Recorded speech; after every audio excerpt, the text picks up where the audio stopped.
¿Qué tal? Continuamos con el curso Programación en C# y en esta oportunidad el tema que nos convoca es el de los tipos de datos.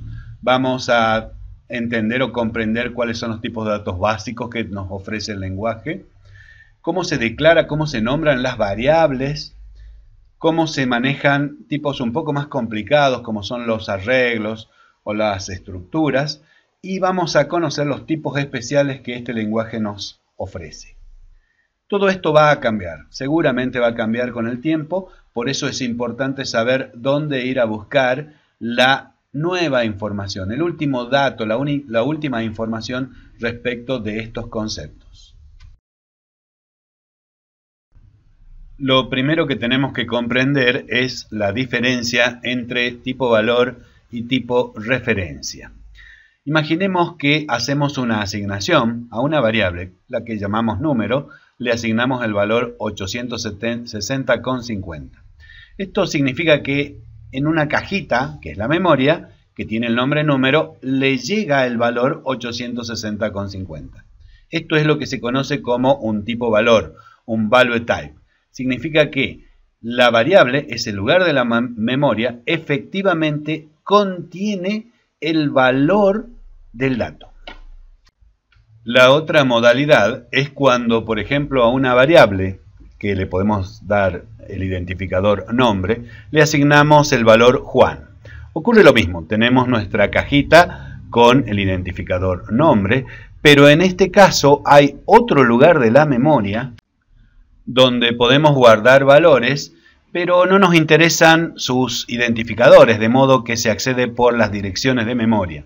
Así es como el valor Juan se guarda en ese lugar y en el identificador nombre, en la variable nombre, se guarda la dirección de memoria donde realmente está el dato. Esto es lo que se conoce como tipo referencia o reference type. Esto está asociado con la forma en que el framework o la plataforma.net administra la memoria. Este lenguaje de programación, el C#, nos facilita ambos tipos de datos, los tipos valor y los tipos referencia. Ahora vamos a comentar sobre los tipos de datos básicos y comenzamos entonces con lo que corresponde a los enteros, a los números naturales de la matemática.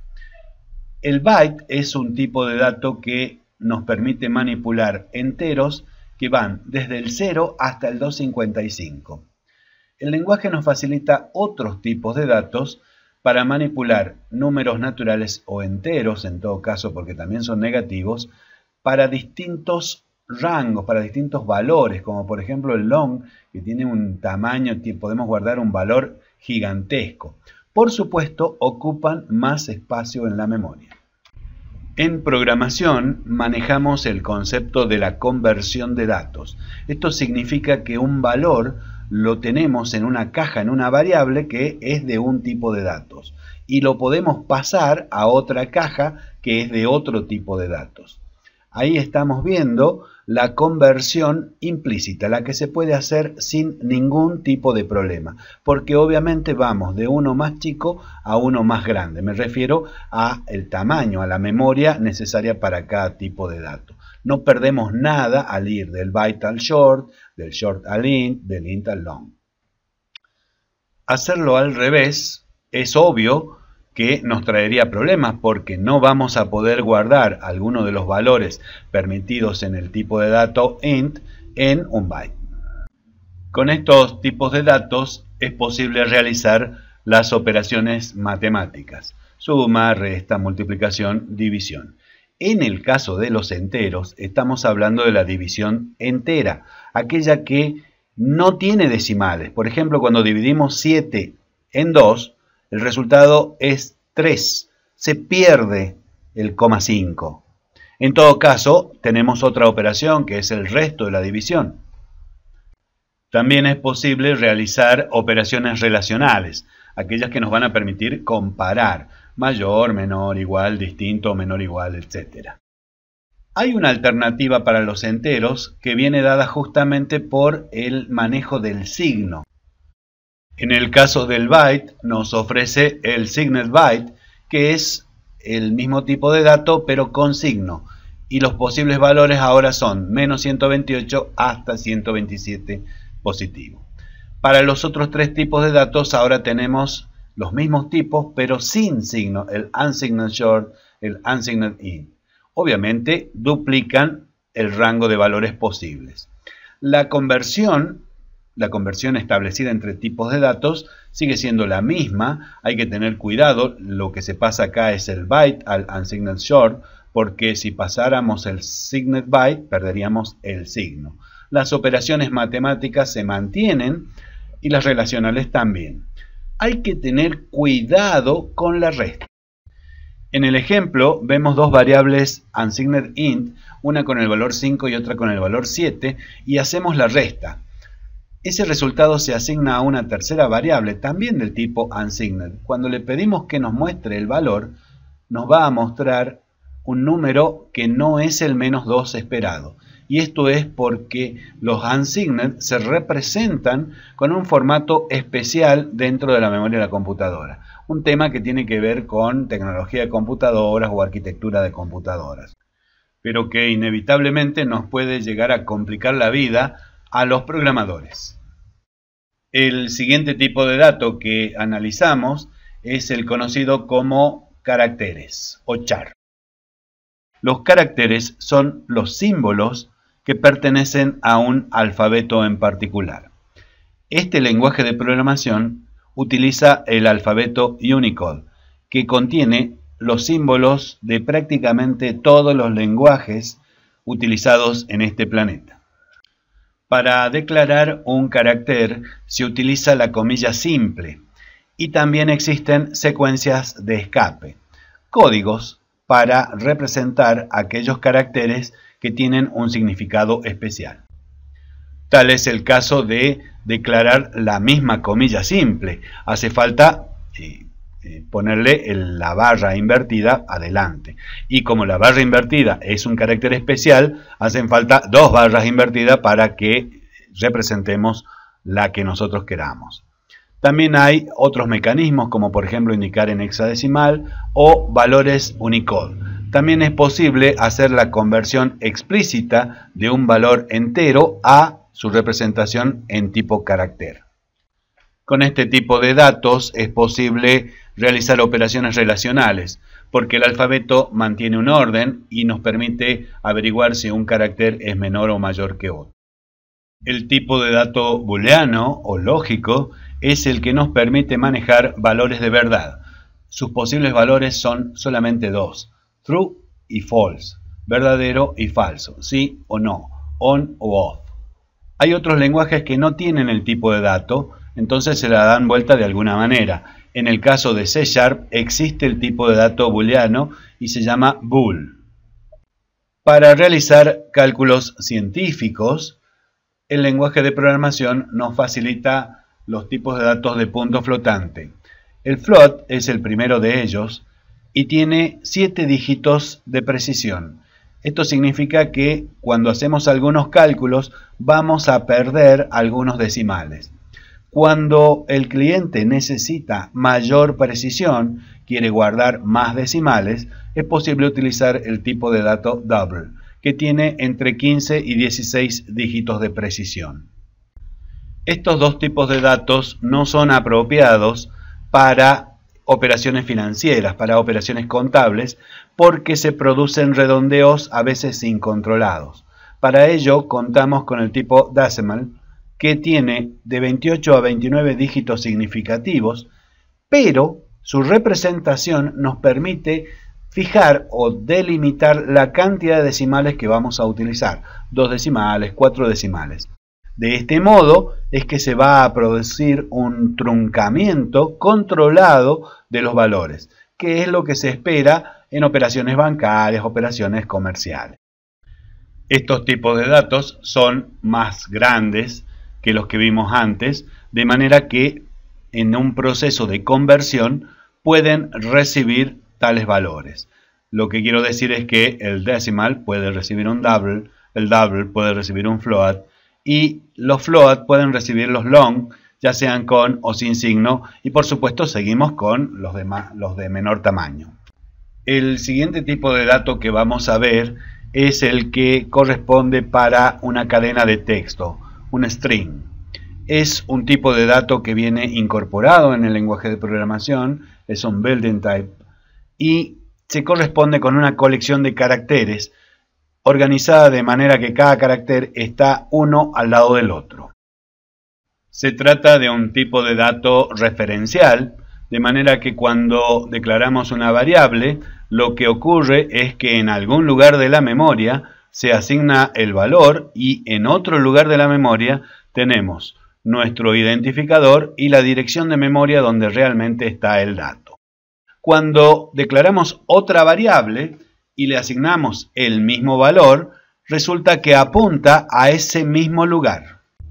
Esto ocurre porque en C# las cadenas de texto son inmutables, o sea, no cambian su valor, se crean y se destruyen. Lo que ocurre, por ejemplo, cuando a B le concateno otro texto es que se crea en ese otro lugar de la memoria una nueva cadena de texto y ahora mi identificador B apunta a ese nuevo lugar.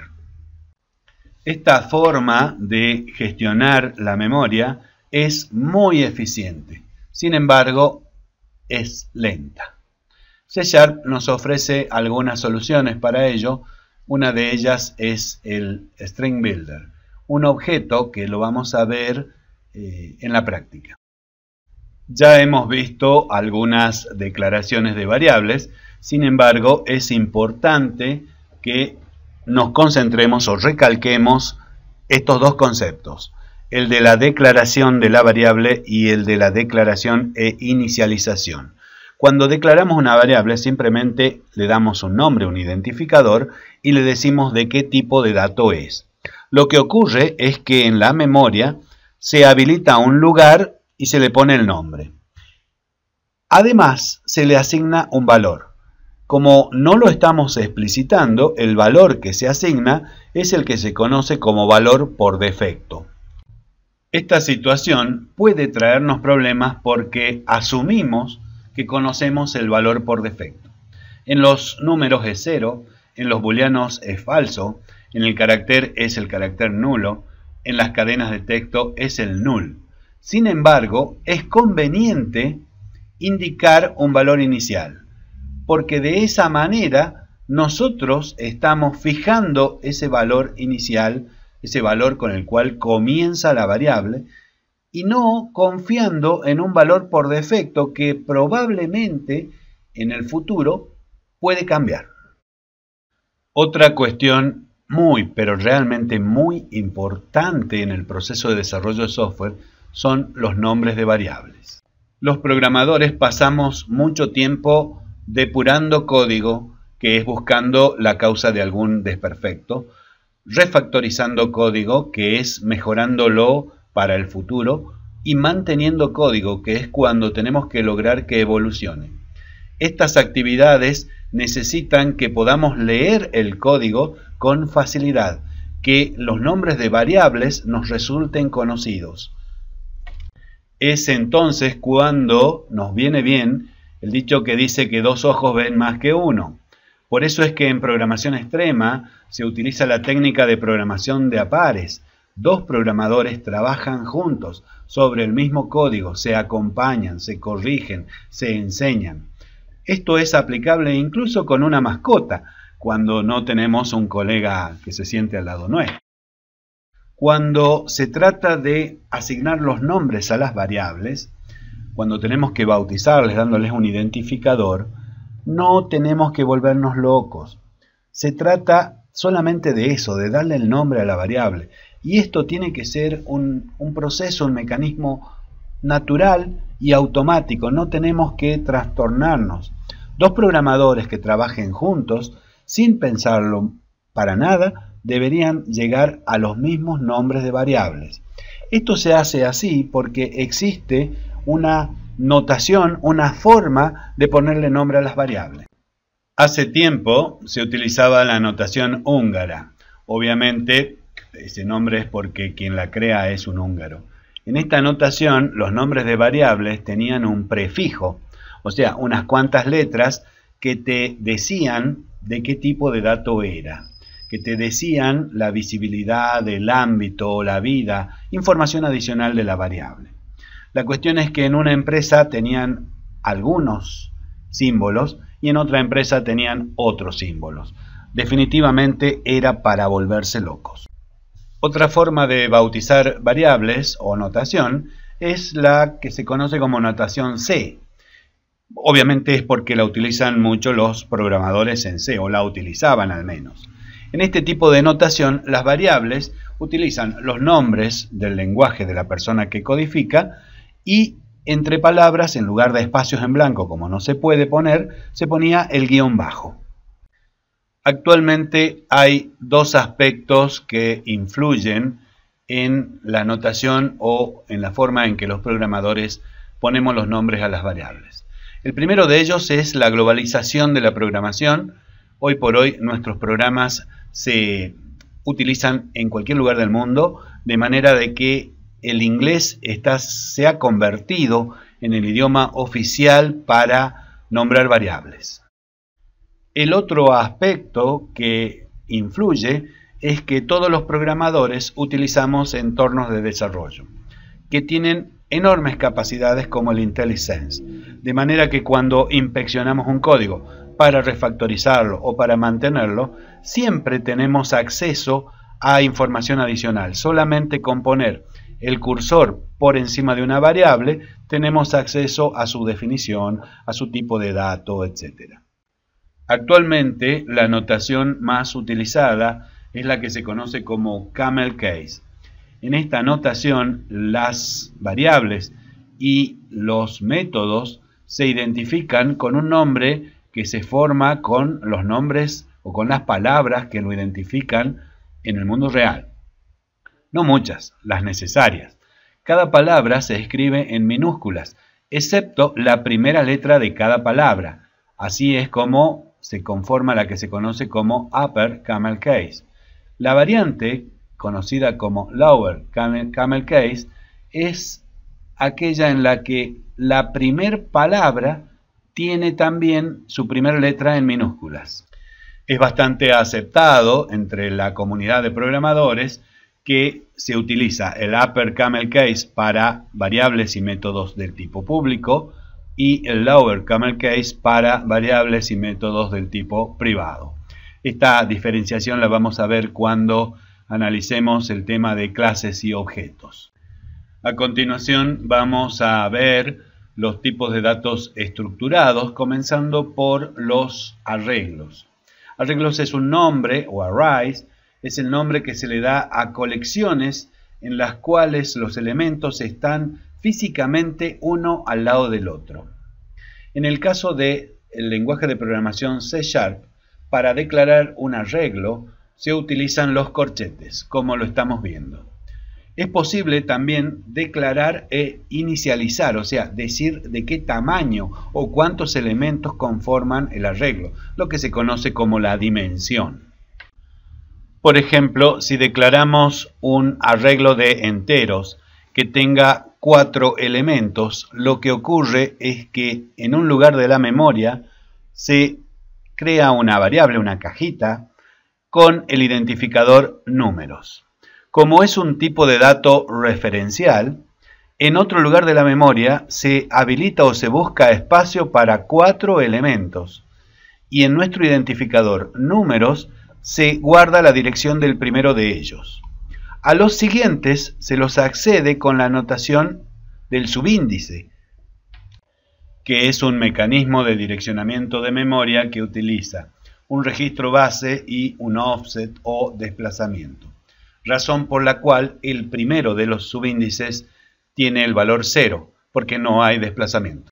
Este lenguaje de programación nos permite declarar e inicializar un arreglo.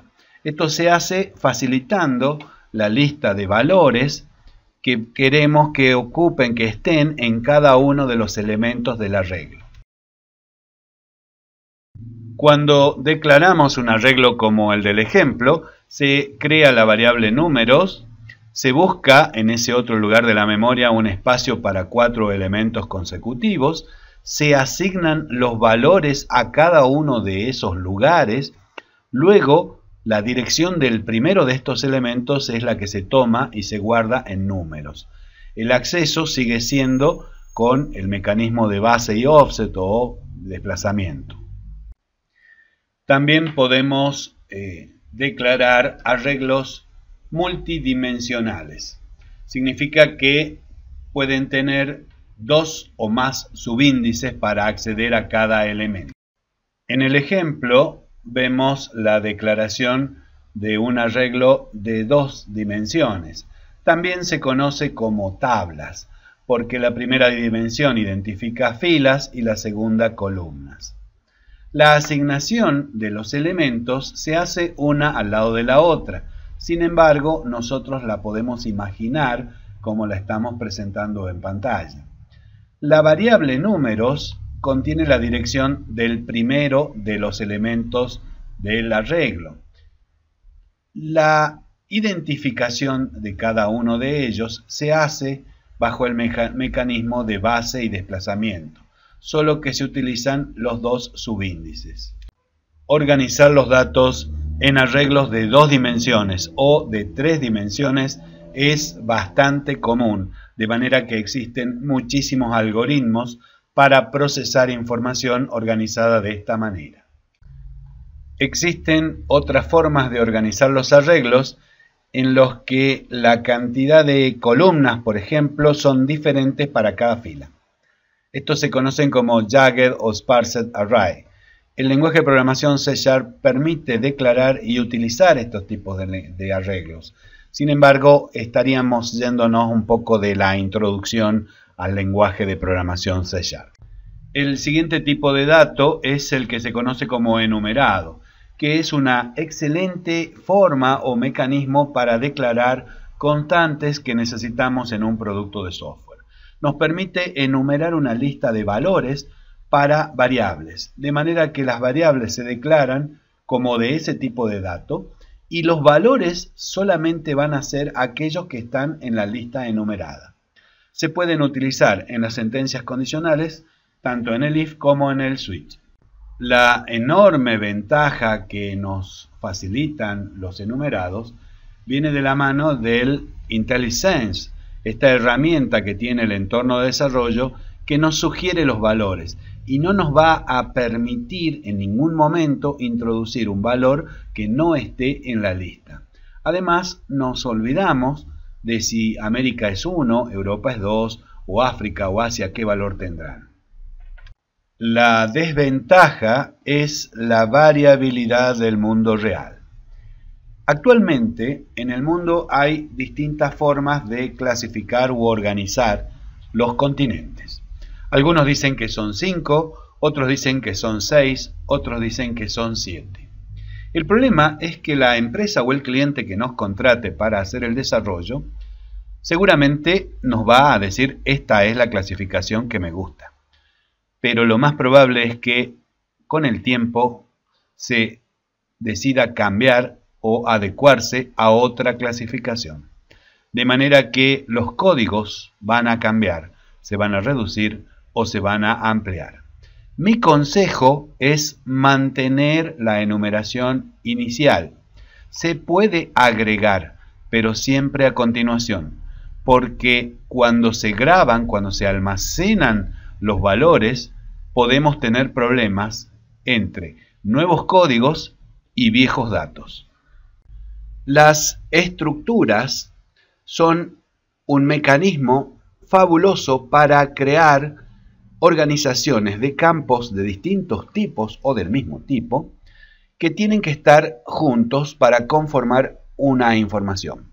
Como por ejemplo en el caso de un punto en el plano. Sabemos desde la matemática que este elemento, el punto, tiene una componente en el eje X y también tiene una componente en el eje Y. Si fuese en el espacio existiría una tercera componente.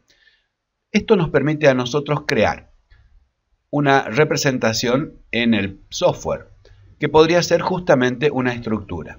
Lo que vamos a hacer es crear una estructura que denominamos punto y en este caso le damos dos valores enteros para el ejemplo, X e Y, que van a representar las coordenadas de ese punto en cada eje.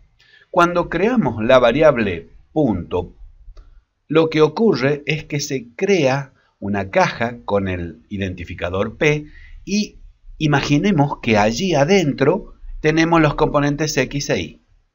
Para acceder a cada campo se utiliza la notación punto, de manera que cuando hacemos p.x igual a 1, lo que estamos haciendo es asignar el valor 1 al campo o elemento X de la estructura. Cuando necesitamos crear otra estructura, como por ejemplo Q, y la hacemos igual a P, lo que obtenemos es una copia idéntica en la memoria. O sea, en otro lugar de la memoria se crea un espacio para el punto Q y dentro de ese identificador están los compartimentos para la X y la Y de Q.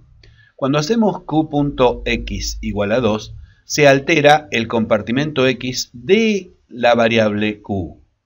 Observen que son tipos de datos como si fuesen enteros, son tipos valor.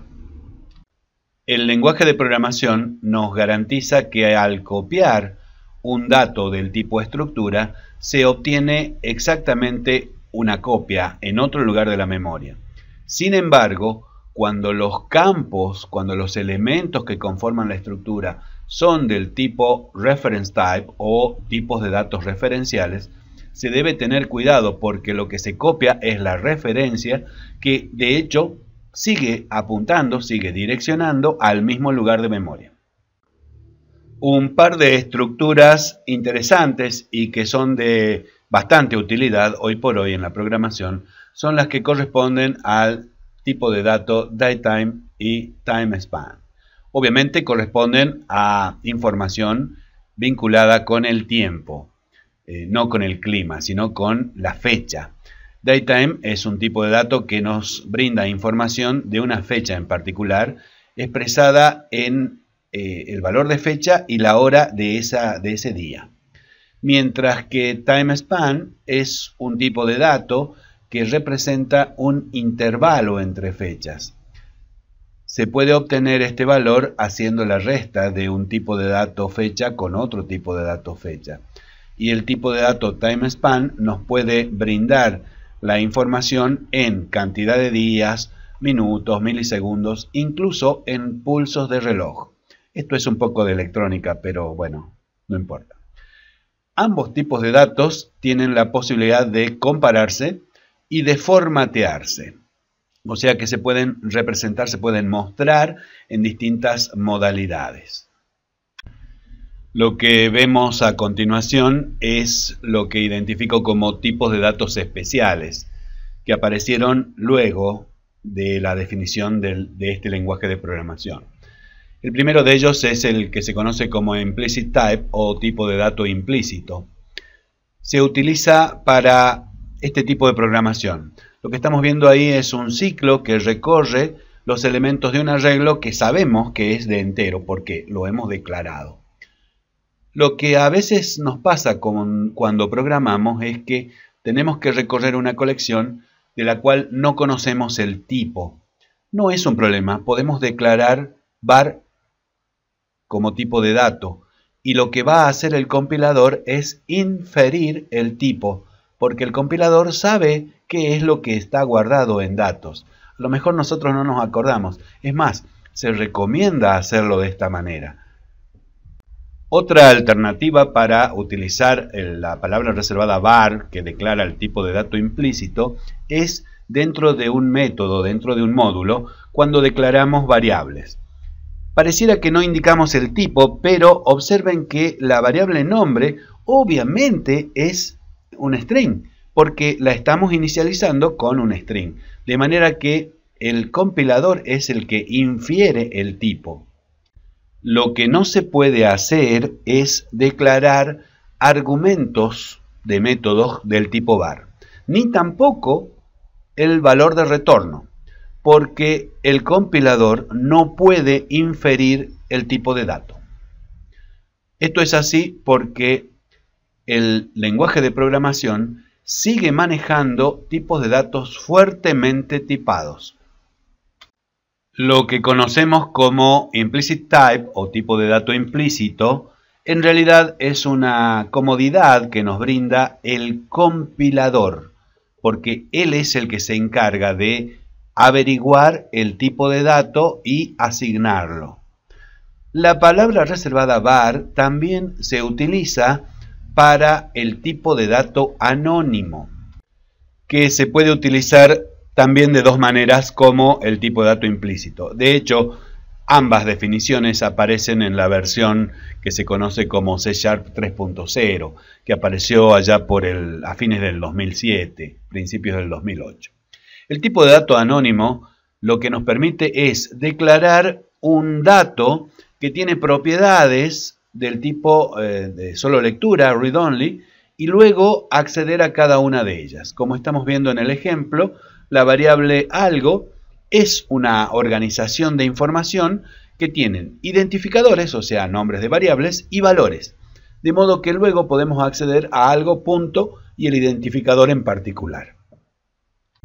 En esta declaración podemos ver que el tipo de dato del identificador 1, así como el tipo de dato del identificador 2, se ha inferido de acuerdo a los valores iniciales, o sea, un tipo de dato implícito. El tipo de dato de la variable algo existe, se declara, pero es interno al compilador, porque el programador no necesita declarar un tipo de dato, simplemente en esa línea de código necesitaba declarar una estructura, una organización de información. Entonces, para no perder tiempo, simplemente la crea. Crea un nuevo objeto que va a tener tales y tales propiedades con tales y tales valores. Eso es el concepto del tipo de dato anónimo. Por supuesto que en esta situación también es aplicable el principio de no repetirse a sí mismo. Cuando esta situación se repite permanentemente en el código, el programador debería declarar un tipo de dato, ya sea una estructura o ya sea una clase, para manipular la información que está procesando en el programa. Sin embargo, el tipo de dato anónimo lo que pretende es facilitar un mecanismo para aquellas declaraciones que son de única vez. El otro uso que se realiza con tipos de datos anónimos es en las consultas, generalmente cuando utilizamos el LINQ como lenguaje integrado de consulta. Para comprender qué es lo que estamos codificando, les comento que hay una entidad en una tabla, por ejemplo, en una base de datos que se llama productos, de la cual vamos a obtener los registros y los vamos a obtener como si fuese un for each con la variable temporal p. Vamos a crear un tipo de dato anónimo, por eso hacemos un new, y en ese tipo de dato anónimo lo que queremos es solamente el código y la descripción de cada registro de esa entidad productos. Todos los que obtengamos de esta consulta lo vamos a guardar en una colección que se llama consulta justamente. En este caso tenemos dos ejemplos de inferencia de tipo, lo que acabamos de ver hace un rato. La variable consulta tiene un tipo de dato inferido de acuerdo a lo que devuelve toda la expresión que está al costado. Lo mismo ocurre con los campos internos pcódigo y pdescripción, que forman parte de un tipo de dato anónimo cuya declaración y definición existe. Internamente el compilador la hace, pero nosotros como programadores no la necesitamos. Como consecuencia de ejecutar esta sentencia, esta consulta, lo que obtenemos es una colección de objetos cuyo tipo es anónimo. Nosotros los programadores no lo conocemos, no lo hemos definido. Sin embargo, podemos acceder a cada uno de esos objetos mediante un for each, y en este caso se utiliza inferencia de tipo porque ya se ha declarado en la sentencia anterior, y cada una de las propiedades o campos de ese tipo anónimo se puede utilizar como si estuviese definido.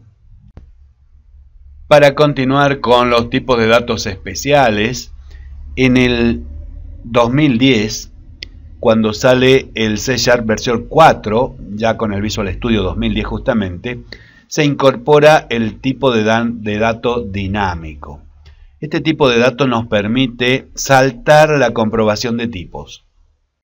De esa manera es que podemos escribir un método con argumentos del tipo dinámico y luego lo invocamos enviando enteros, o enviando long, o enviando caracteres, o enviando lo que se nos dé la gana de enviar. Dynamic justamente es el tipo, se define cuando se está ejecutando y no cuando se está compilando. De ese modo es que contamos con una instrucción o una consulta ahora para preguntar si determinado argumento o variable es de tal tipo. Esta forma de programar es útil para acceder a determinadas interfaces de programación como la que nos brinda el Office o por ejemplo la de IronPython, incluso la que el DOM, el Document Object Model, que tiene HTML. Particularmente no me gusta, prefiero utilizar técnicas de sobrecarga de métodos o programación orientada a objetos. Pero hay momentos, hay situaciones en las cuales este mecanismo de programación es muy útil. Internamente, el framework genera para cada tipo de dato dinámico un objeto. De modo que parecería ser igual o daría lo mismo escribir variable 1 del tipo dinámico o variable 2 del tipo object y ambas asignarles el valor 1. Podemos pensar que son del tipo numérica, enteras en todo caso. Sin embargo, cuando ejecutamos estas otras instrucciones, vamos a obtener un error de compilación porque la variable 2 no es numérica, es un objeto y los objetos no se suman. La verificación de si la variable 1 se puede o no se puede sumar no se realiza en el tiempo de compilación. Se va a realizar cuando se esté ejecutando el programa. Como le hemos asignado el valor 1, se va a poder ejecutar, pero seguramente si tiene otra inicialización, en tiempo de ejecución obtendríamos un error. Estamos llegando al final de esta entrega y lo que tengo que comentar es que el lenguaje de programación C# nos permite declarar nuevos tipos y eso se logra mediante 3 sentencias. Class para declarar clases, que es todo el tema de programación orientada a objetos, la siguiente lección justamente. Clase no es otra cosa que una plantilla desde la cual podemos crear objetos. La plantilla nos dice qué propiedades tiene y qué comportamiento tiene. Interface es un mecanismo que nos brinda este lenguaje de programación por medio del cual vamos a poder exigir que una clase o las instancias de una clase implementen determinado comportamiento. Delegate es el mecanismo que utiliza el framework para hacer programación asincrónica. En realidad es una referencia a un método, a la lista de argumentos del método y al valor que puede retornar, al tipo de dato que puede retornar. De hecho, esto es un poco ya de programación avanzada en este lenguaje. Para finalizar, en el resumen de esta entrega, quiero comentar que el concepto de tipo valor y tipo referencia son piedras fundamentales del lenguaje de programación. Tienen que ver con el garbage collector, con el mecanismo de asignación y control de la memoria. El Common Type System nos otorga los tipos de datos básicos y las estructuras mínimas con las cuales vamos a operar los valores del mundo real. El lenguaje también nos facilita algunas cuestiones particulares en cuanto a nuevos tipos de datos y la posibilidad de declarar todo el comportamiento que necesitemos. En el próximo video tutorial vamos a trabajar sobre métodos desde el punto de vista de una programación básica. Luego, en la lección siguiente, vamos a interiorizarnos en objetos desde C#. En la práctica que corresponde a esta entrega, realmente van a tener que codificar y trabajar sobre todos los conceptos que hemos visto. Hasta luego.